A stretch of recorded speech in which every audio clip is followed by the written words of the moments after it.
Sejam todos bem-vindos a mais um episódio do nosso canal Momento Católico. Hoje nós vamos trazer uma pessoa que gostou muito do episódio já anterior, que foi o da Luciana, e que aí, através da Luciana, ela está aqui hoje para também contar seu testemunho. Hoje nós estamos recebendo Reusana. Reusana, seja muito bem-vinda. Muitíssimo obrigada, eu que agradeço estar aqui para dar o meu testemunho para todos vocês. Reusana, onde você nasceu? Onde você mora?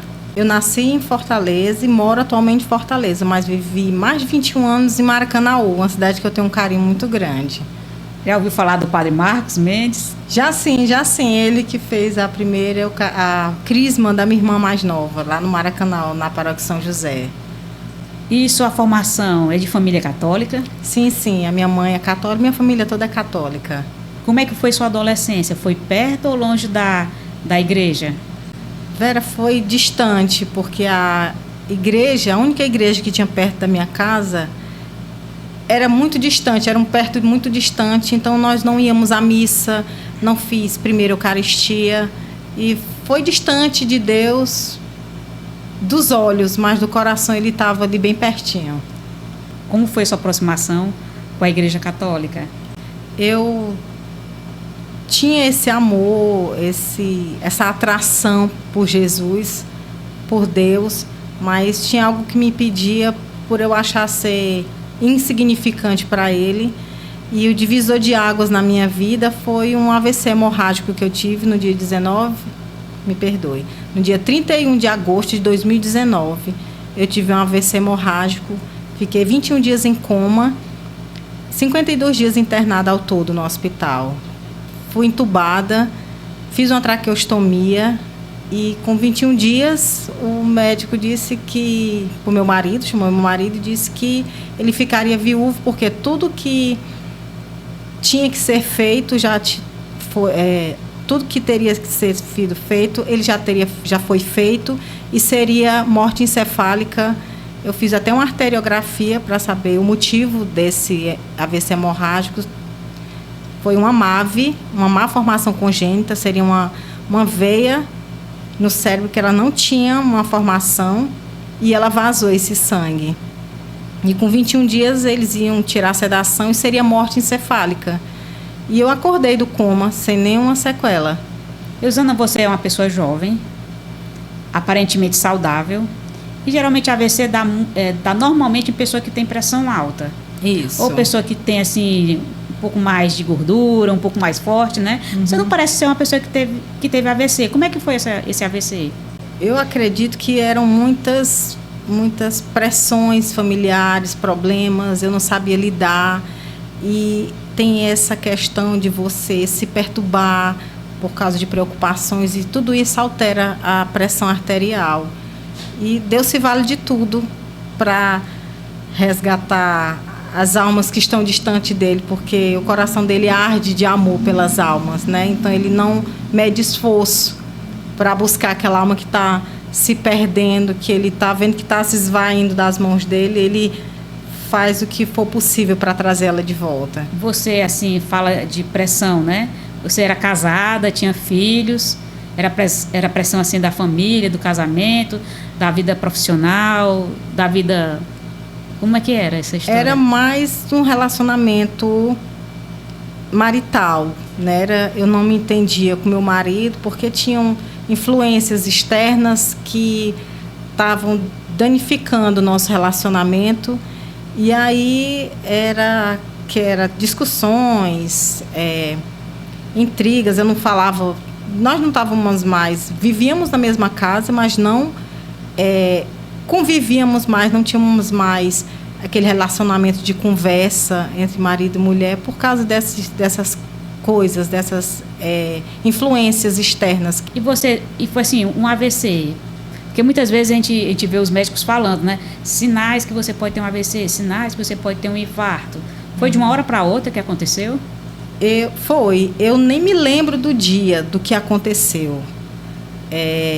Eu acordei de manhã, eu não me lembro desse dia, só me lembro porque meu marido me contou que eu estava sentindo muita dor de cabeça, mas fomos ao centro comprar uns livros e quando a gente estava chegando no centro, eu disse que estava passando muito mal.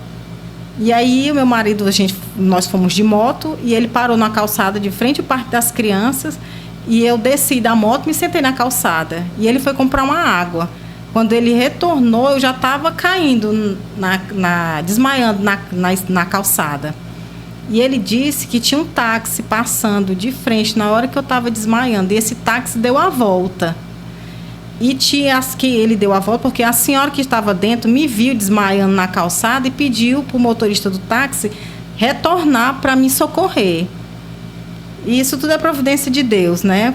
Porque a mulher vê uma pessoa desmaiando na calçada e ela se sensibilizar e pedir para o motorista voltar. E então fui levada imediatamente para a emergência da Uniclinic. E o médico que me atende até hoje, que é o neurologista, Dr. Arnaldo, ele disse que eu cheguei lá quase morta. Foi nesse quase que o Senhor me sustentou a minha vida nas mãos dele. E essa pessoa que te ajudou, essa mulher que estava passando no táxi, quem era? Não conheço, nunca tive conhecimento. Sempre pedi a Deus que o Senhor me mostrasse quem era, porque eu queria agradecer muito essa pessoa, porque foi a atitude dela, a sensibilidade dela de ajudar, que eu cheguei o mais rápido possível no hospital. Porque é muito difícil, a pessoa tem um AVC hemorrágico, quanto mais rápido ela é socorrida, né? Mais chances ela tem de sobreviver. E eu não tenho oportunidade, nunca tive a oportunidade de conhecer, de falar com essa pessoa, com essa mulher, mas eu peço que o Senhor cubra ela sempre de bênçãos e graças. E depois desse AVC, você saiu logo do hospital? Como é que foi? Fiquei ainda mais 31 dias internada na enfermaria, perdão. Não ficou em coma? Não, eu fiquei 21 dias em coma. No 21º dia, quando o médico disse que ia tirar a sedação, que ia ser morte encefálica, meu marido ia ficar viúvo, e ele tirou a sedação e eu acordei. Acordei meu marido me chamando, Reusana, você lembra de mim? Eu disse, eu lembro. E aí as pessoas foram me visitando e eu fui, algumas eu me lembrava e algumas não me lembrava. Isso não me perturbava, não. Não sabia nem o que estava acontecendo ainda. E passou mais quanto tempo no hospital? Fiquei dos 21 dias em coma, fiquei mais 31 dias, então 52 dias ao total. Você se lembra de alguma coisa desse período que você ficou em coma? Eu tive 2 experiências no coma. Não foi o EQM, porque não se encaixa nessas experiências que eu tive. EQM é experiência quase morte, que diz que tem umas influências culturais, então isso não se encaixa nessas experiências que eu tive. Então foram experiências sobrenaturais que podem até dizer que foi EQM, mas eu não consigo enquadrar dentro dessa sigla EQM. Mas foi quase morte mesmo. A primeira experiência, eu estava num lugar escuro, eu estava com a bata branca e tinha a curiosidade de olhar para meus pés para saber se eu estava calçada ou não. Eu estava descalça, com a bata branca.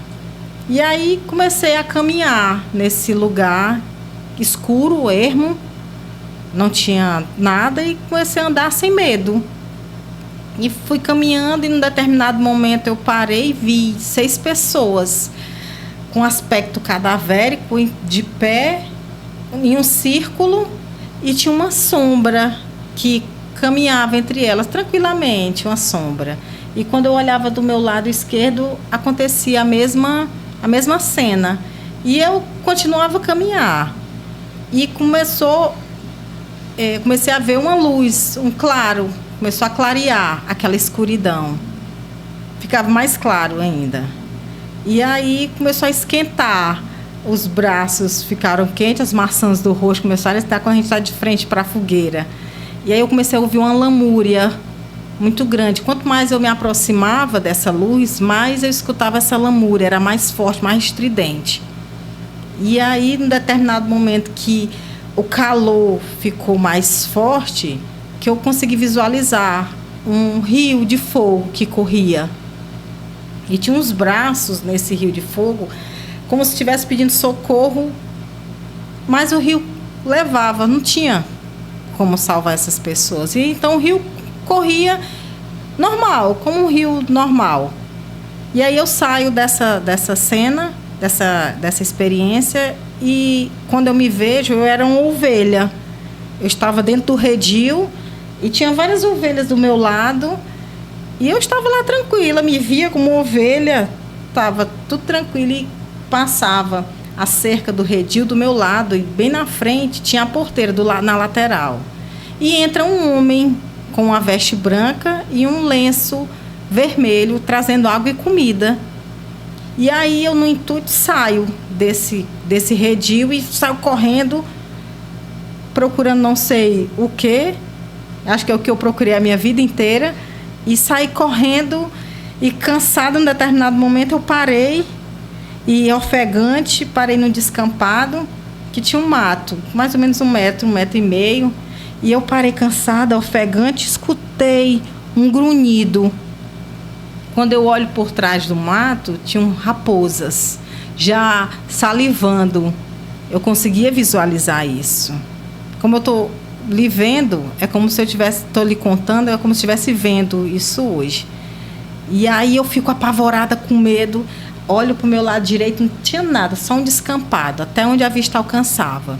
Quando eu olhei para o meu lado direito, o mesmo homem que entrou no redil, ele vinha com um cajado na minha direção. Quando eu avisto ele, eu corro para ele, e aí ele vai e me leva para dentro do redil, e ali eu estava salva. Eu não tinha conhecimento dessa pessoa.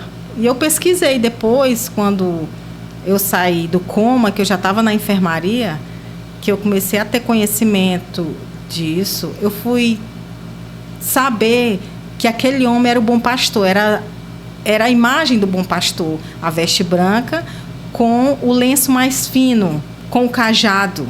É a imagem do bom pastor. O cajado é para espantar e tacar a pancada na raposa, isso, né? Isso, porque o bom pastor, ele dá a vida dele pelas ovelhas, né? Inclusive os bispos também usam o cajado, né? Isso. E essa experiência no coma parou aí quando você foi salva por esse homem? Isso. Que para você foi Jesus. Jesus Cristo, o bom pastor, eu tenho certeza disso. E a partir daí, mudou alguma coisa quando você acordou do coma? Eu não entendia o que estava acontecendo. Uma amiga se debruçou por cima de mim. Muitas pessoas me faziam visita, e ela me disse que tinha sido um propósito muito grande. Eu tinha um propósito muito grande na minha vida. Deus tinha um propósito muito grande na minha vida por ter acontecido tudo isso comigo, e eu ter acordado do coma sem sequelas. E ela disse: tu sabe, Rosana, que Deus tem um propósito na tua vida? Eu disse que sabia, mas eu não sabia, não tinha nem noção do que era, que estava acontecendo. E aí eu, na enfermaria, quando me levaram para a enfermaria, as coisas de Deus todas são detalhadas. Eu fiquei na maca que era de frente para a televisão. E eu pedi à enfermeira o controle da televisão, porque tudo que ela tinha me falado ficou no meu coração. E aí eu coloquei na evangelizar. E aí as missas, a homilia do padre, a palavra de Deus foi me revelando. Então diz a palavra de Deus que conheceis a verdade vos libertará. E aí foi desvelando tudo que tinha acontecido comigo. Minha irmã me contou que eu tinha tido um AVC hemorrágico, e aquele sentimento que eu tinha de não pertença a Deus caiu por terra. Porque se Ele me concedeu uma graça tão grande de eu sobreviver a um AVC hemorrágico sem sequelas nenhuma, sem nenhuma sequela, era muito amor. Então o amor que Ele tinha por todos os outros filhos, Ele tinha por mim também. E ali desvelou tudo. Ele era o meu Senhor, o meu Salvador também. E em relação aos problemas, né, que você falou que estava tendo no casamento, mudou alguma coisa depois disso? Mudou tudo. O Senhor me curou de tudo. Eu tinha um vazio muito grande. A gente tem um vazio no coração que a gente quer preencher com tudo desse mundo, mas nada preenche, porque é o lugar reservado para Ele. Se você não preenche de Deus, você vai passar a vida inteira buscando o que não sacia, porque é só Ele que sacia. E Ele me curou de tudo, de traumas, de medos, de insegurança, de autoestima, tinha baixa autoestima, e ele me curou de tudo. E meu casamento foi renovado, meu amor pelo meu marido foi restaurado. Eu, quando vi ele a primeira vez, depois na enfermaria, meu coração borbulhava de amor por ele de novo, como se ele fosse, eu tinha que tocar nele, porque para mim ele não era real. Eu tinha que tocar para saber que ele era de verdade, que ele era o meu marido, que era, o Senhor renovou o meu amor por ele. E você quis passar também essa sua mudança, né? Porque quando a gente tem aquela experiência com Jesus, a gente quer anunciar, quer fazer com que o outro também tenha a mesma experiência. Sendo esposa, você quer passar essa experiência para o marido. Sendo mãe, você também quer passar para os seus filhos, né? Como é que foi essa experiência? Eu fui contando aos poucos para eles, porque você nunca é profeta dentro da sua casa, né? Eu fui contando aos poucos e eles foram entendendo a grandiosidade que o Senhor tinha feito nas nossas vidas, né? Porque mudando a minha vida, tinha mudado a vida do meu marido e dos meus filhos também. Então o Senhor restaura da palha que está quase fumegando para apagar, o pavio está só fumegando, ele acende aquela chama de novo. Você se sente então como se tivesse renascido naquele momento, né? Como se Deus tivesse dado uma nova oportunidade para você. Sim, sim, como diz que ele deixa, o bom pastor, ele deixa as 99 ovelhas no redil e vai buscar a ovelha perdida. Foi o que ele fez comigo. Ele foi buscar a ovelha que estava se perdendo, porque o coração de Deus arde de amor pelas almas. E eu era essa ovelha perdida. E quando eu tive entendimento disso, então eu tinha que me dedicar, eu tenho que dar esse amor, porque a gente vem a esse mundo para temos 3 missões nessa terra, que é conhecer, que nós não amamos nada que a gente não conhece. Conhecer, amar e servir. Quando a gente conhece, a gente começa a amar. Quando a gente ama, a gente serve. Então, a partir desse princípio, a minha vida mudou completamente.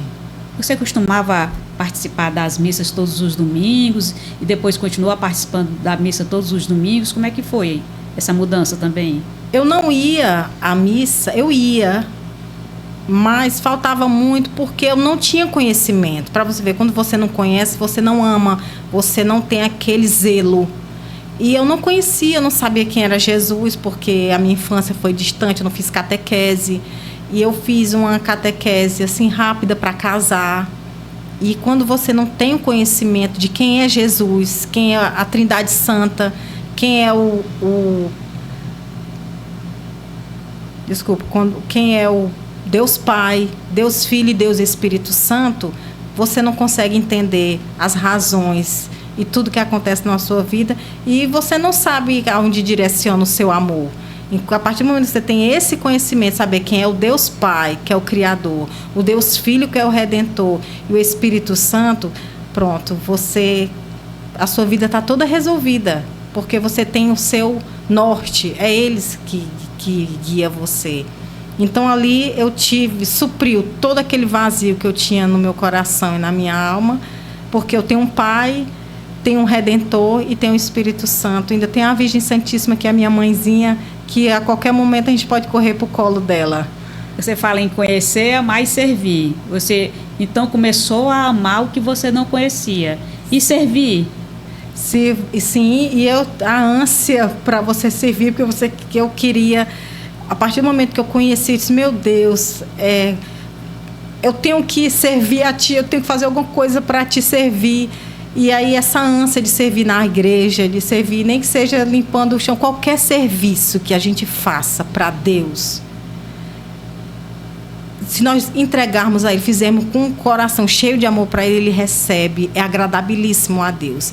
Você pode estar catando lata na rua, se for para Deus, esse serviço é bem recebido por Ele, porque as pessoas às vezes acham que precisa estar em altos cargos para que Deus veja. Não, de jeito nenhum. Você pode ver pelo serviço. Eu peço muito a Deus que o meu serviço seja como o de Abel, agradável ao coração dele, não como o de Caim.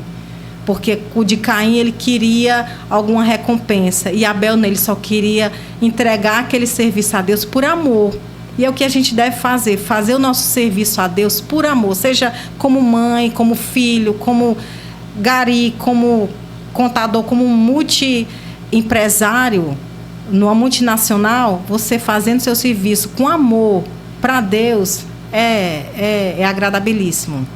Hoje você está em alguma paróquia, em alguma capela? Eu sirvo na capela de Santa Luzia, que eu tenho um amor muito grande por Santa Luzia, sirvo na liturgia.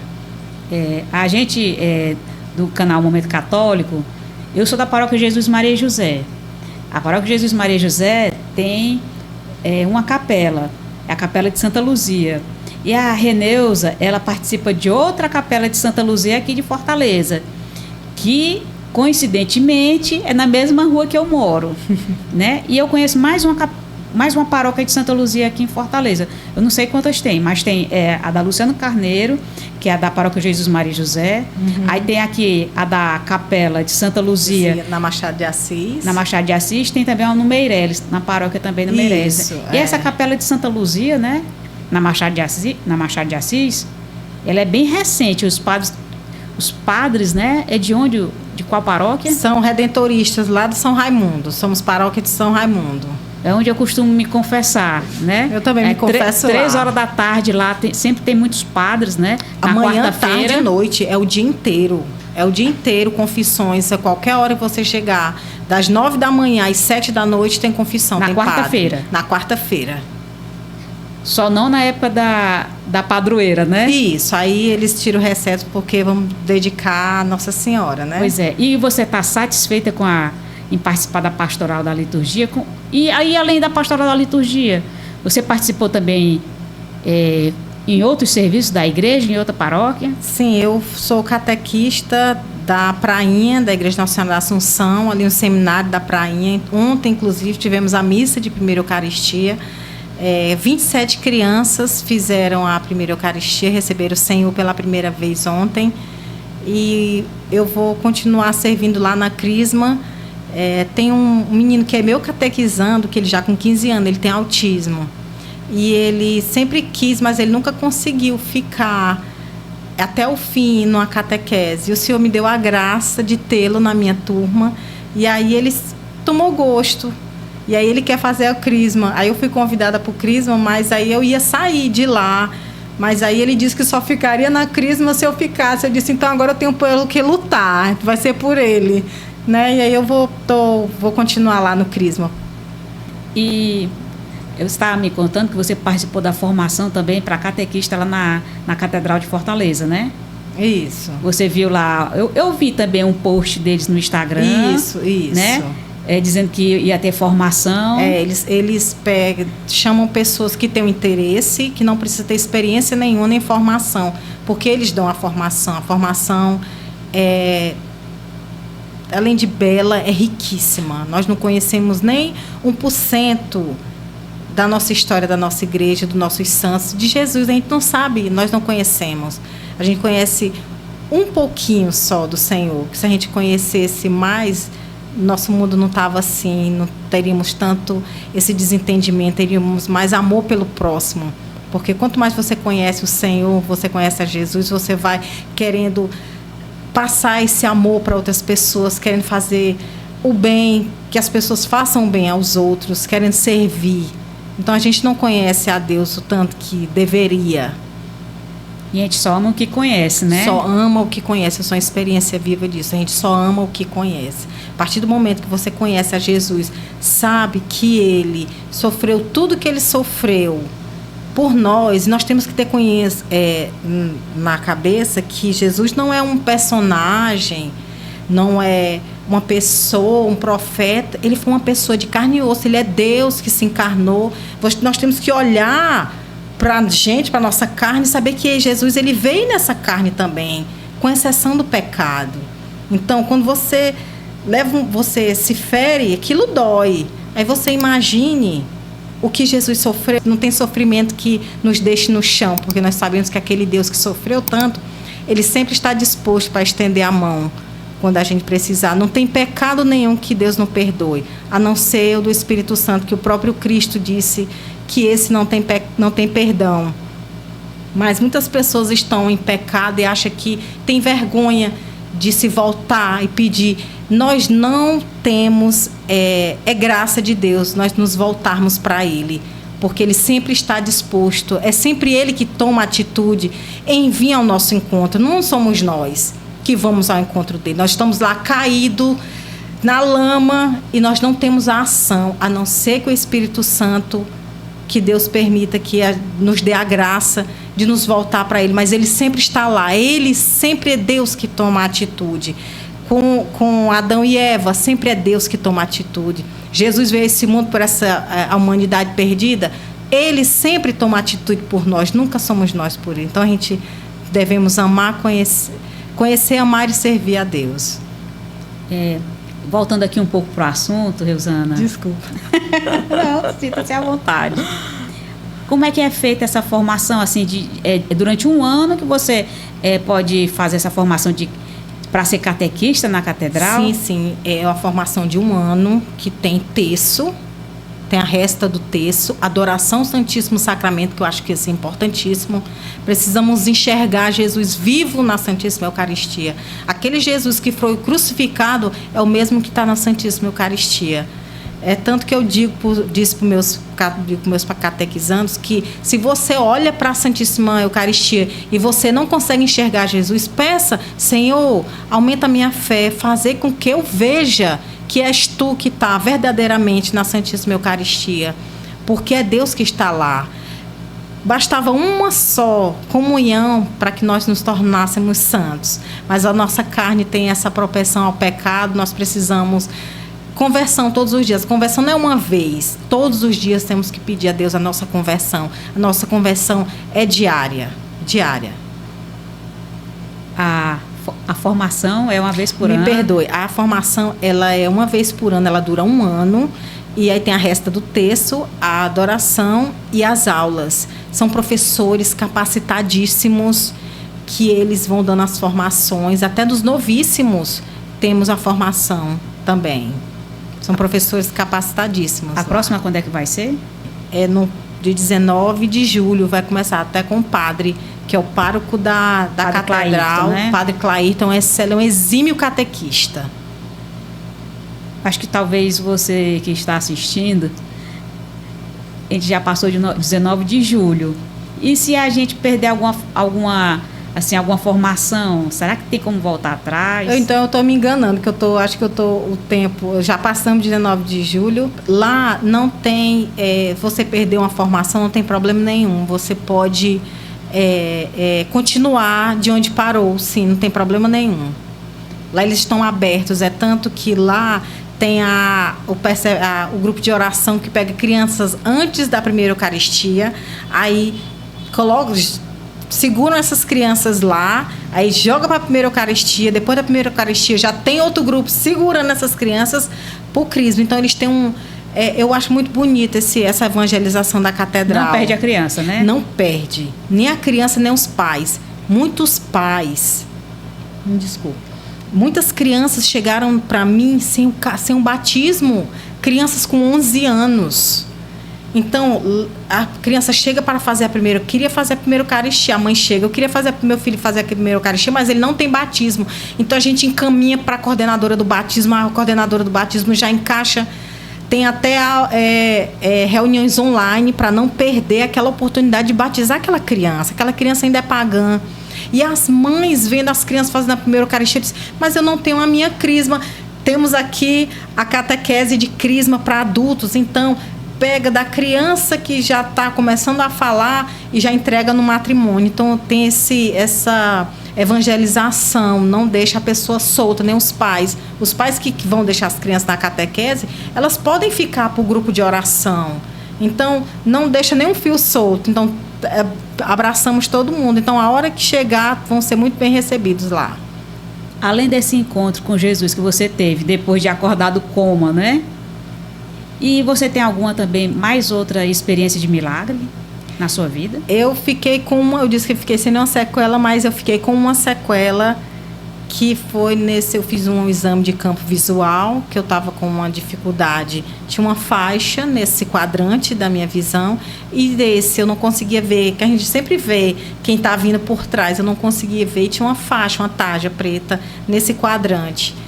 E aí foi o sangue, né, o sangue que derramou, que atingiu, e é uma coisa que é irreversível quando o sangue atinge áreas do cérebro que é responsável pela visão, por esses órgãos, é irreversível. E aí eu já estava conformada, usando o óculos, conformada não, não estava me sentindo naquilo, me incomodava sim. E aí eu fui à missa no dia 13 de dezembro, não sabia que era a missa de Santa Luzia, mas conhecia ela, não sabia a história dela. E lá eu pedi que ela me curasse dessas falhas que estava tendo na minha visão. E a outra vez que eu fui fazer, eu percebi que a minha visão foi melhorando. E quando eu fui fazer o exame novamente, ele examinou meus olhos. Você está enxergando, dona Reusane? Eu disse, estou, aqui está tudo bem, aqui está tudo bem. E eu contei para ele ficou impressionado. Eu disse, foi o milagre de Santa Luzia, que ela me curou dessa falha que eu estava tendo por causa dessa sequela, pela sequela da AVC hemorrágico, e ela ainda me curou de astigmatismo, porque qualquer claridade eu sentia muita dor de cabeça. E ela, caridosa, me concedeu essa graça da cura do astigmatismo. E ela ainda curou meu filho mais novo, que tinha um problema do olho preguiçoso, os médicos chamam de olho preguiçoso, que ele não se desenvolve, ele estava atrofiando. E o outro estava normal, mas estava precisando usar óculos. E ele precisou um tempo usar tampão. E aí meu filho usou um tempo esse tampão. E aí, quando a gente retornou para fazer novamente o exame, o olho estava normal, como o outro, se desenvolvendo normal, igual o outro, sem precisar usar óculos. Até hoje ele não usa mais óculos. E você conhecia Santa Luzia? Conhecia a história? Sabia que ela era padroeira da visão, padroeira dos olhos? Eu sabia disso, mas eu não tinha conhecimento dela, da vida dela, de como foi o martírio dela. E a história dos santos é belíssima, de Santa Luzia é belíssimo. E por que você acha que tem tantos devotos de Santa Luzia? Porque ela é muito milagrosa. Muitas pessoas alcançam muitas graças com ela. Eu não posso dizer que tudo que até coisas que eu sonhei, que eu nunca imaginei que eu pudesse realizar, o Senhor realizou na minha vida. Basta a gente sonhar, entregar para Ele, que Ele sonha muito além da nossa capacidade. A gente sonha uma coisa muito boa para a gente, mas Ele consegue superar. Deus, Ele é detalhista, Ele supera todas as nossas expectativas. Reusana, e você gostaria de falar mais alguma coisa? Sim. Eu como catequista, eu como pessoa leiga, que tive do lado que não tinha conhecimento nenhum de Deus, e hoje não tenho todo, que a gente não conhece Deus na plenitude dele, não temos essa capacidade de conhecê-lo na plenitude dele. Mas conhecer, se eu estou servindo na liturgia, vamos estudar sobre liturgia para que a gente possa servir a Deus com mais dignidade. Nós não temos para servi-lo, mas o mais próximo do perfeito, porque o serviço a Deus não é de qualquer jeito. Você vai servir a Deus com amor, fazendo aquele serviço por amor a Ele. Então, quando a gente não tem conhecimento, a gente faz de qualquer jeito, e as coisas de Deus não podem ser assim. Os pais devem conhecer a Deus para ensinar os filhos a conhecerem e amar a Deus. Essas crianças não se perderão.